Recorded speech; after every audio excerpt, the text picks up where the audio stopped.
Welcome back to Morbid Canadian Moments. Tonight we're heading to 18th century Quebec, where one woman's punishment would blur the line between justice and legend. I'm posting a new morbid moment every day this October, so if you're drawn to the darker side of our history, please follow along. The year was 1763, and Marie-Joseph Corriveau was a 30-year-old farmer's daughter trapped in a troubled marriage. One morning, her husband Louis was found in the barn, cold and still. At first they blamed a horse, but suspicion soon turned to Marie's father, who had long clashed with Louis over his treatment of Marie. When her father faced his own sentence, he confessed to the priest that he had only helped conceal what had truly happened. His daughter, he admitted, had taken desperate action as her husband slept after years of worsening hardship. At her second trial, Marie faced a British military court where no one spoke her language. Determined to assert control after the conquest, the British condemned her to her fate near the Plains of Abraham.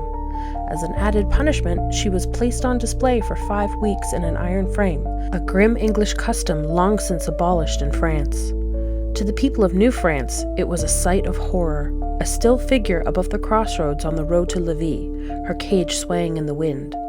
Travelers crossed themselves as they passed beneath, whispering her name, La Corriveau.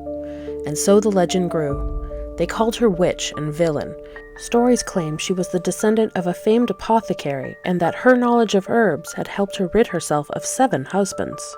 They said her spirit haunted the crossroads, chains clinking in the dark, begging travelers to take her to the midnight gathering on Ile d'Orléans. In 1851, her cage was rediscovered and exhibited in museums beside the relics of Salem's witches. But like every so-called witch before her, behind the legend was a real woman.